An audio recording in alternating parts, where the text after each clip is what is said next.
देव कार्य ऐच्छिक है। आप नवरात्रि में व्रत न करें, पूजा न करें तो आपकी बहुत बड़ी कोई हानि नहीं है। पूजा करें तो लाभ है, न करें तो हानि नहीं है। लेकिन श्राद्ध पिता का आ जाए आप न करें तो बड़ी भारी हानि है। देव कार्य से पितृ कार्य को अत्यंत आवश्यक कार्य कहा गया। पितृ कार्य का त्याग नहीं, वो ऐच्छिक नहीं है, वो आवश्यक है। और बड़ी दुख की बात है कि देव कार्यों में तो लोगों की रुचि जग रही है, पर पितृकर्म में इस समय बहुत घोर उपेक्षा लोग कर रहे हैं। वैसे तो देखिए आचार्य जी, संध्योपासना आवश्यक है कि नहीं द्विजाति मात्र के लिए, पर स्नान के बाद संध्या पीछे, स्नानांग तर्पण पहले। हम गलत बोल रहे हैं तो बताओ। स्नानांग तर्पण पहले है कि नहीं? इसका मतलब संध्योपासन से भी आवश्यक तर्पण है। कितने लोग तर्पण कर रहे हैं? भैया जीते जी तो पिताजी को एक लोटा पानी नहीं पिला सकते, मरे पीछे क्या पिलाएंगे? बड़े बूढ़ों को तो लोग वृद्धाश्रम में भेज रहे हैं, हम तुम्हारी सेवा नहीं कर सकते। उनकी श्रद्धा ही नहीं है।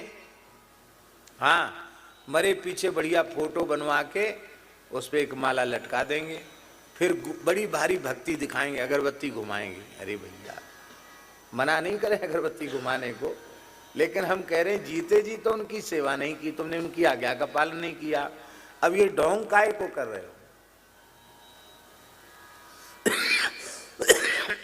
संतान दुष्ट पितरों के रोष से होती है, वंश नष्ट पितरों के रोष से होता है। भयंकर शरीर में आदि व्याधि भी पितरों के रोष से उत्पन्न होती है।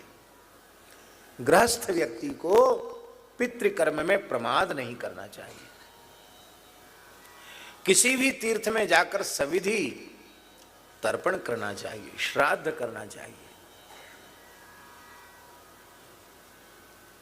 अब श्राद्ध तर्पण की योग्यता कैसे होगी?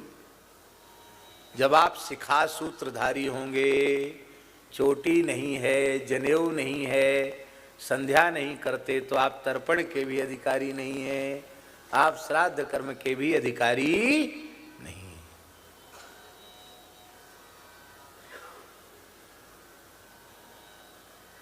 चोटी भी रखना पड़ेगी, जनेऊ भी पहनना पड़ेगा। अरे दुनिया भरे का कपड़ा लादे रहते हो, जनेऊ पहनने में तुमको कौन सा वजन लगता है?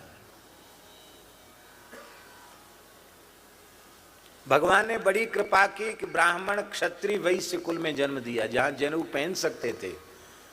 और जिस जाति में जन्म लेकर आप यज्ञोपवीत धारण कर सकते थे, यज्ञोपवीत धारण नहीं किया तो फिर उस जाति में फिर जन्म नहीं मिलेगा, फिर तो अंत्यज कुल में ही पैदा होना पड़ेगा।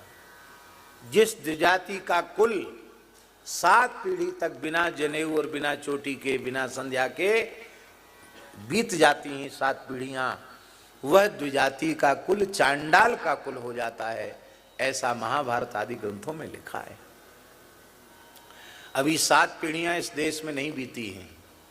आप जनेऊ नहीं पहनते, आपके पिताजी जरूर पहनते होंगे। मान लो आपके पिताजी नहीं पहनते, आपके दादाजी जरूर पहनते होंगे। मान लो आपके दादाजी को भी आपने देखा और न पहन, तो आपके परदादा अवश्य ही जनेऊ पहनते होंगे, इसमें संदेह नहीं। तो 7 पीढ़ी तो नहीं बीती।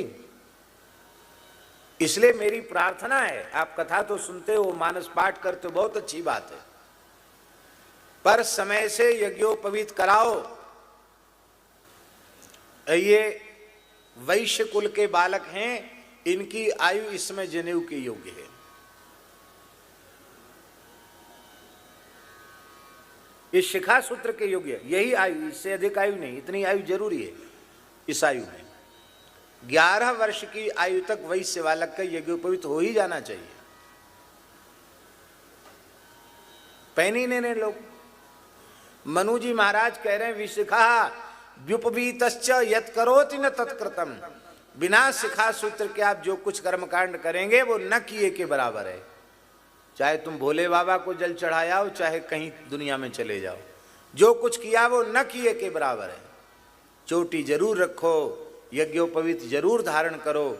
हाँ, चतुर्थ वर्ण के जो लोग हैं उन्हें जनेऊ नहीं पहनना चाहिए, पर चोटी अवश्य धारण करनी चाहिए, तुलसी अवश्य धारण करना चाहिए। द्विजातियों का वैदिक कर्मकांड करने से जो लाभ उन्हें मिलेगा वही लाभ चतुर्थ वर्ण के लोगों को केवल तुलसी धारण करने से और सबकी सेवा करने से प्राप्त हो जाएगा। पर उन्हें आग्रह नहीं करना चाहिए कि नहीं हम भी पहनेंगे जनेऊ, क्योंकि शास्त्र में जिसके लिए जो कर्तव्य का निर्देश है वही करना चाहिए, मनमाना नहीं करना चाहिए। जब पूरे कल्याण की गारंटी सबकी है, ब्राह्मण के कल्याण की गारंटी है, चांडाल के भी कल्याण की गारंटी है, यदि वह स्वधर्म का पालन करे तो। जब शास्त्र कल्याण की गारंटी ले रहा है तो आपको हट क्यों है?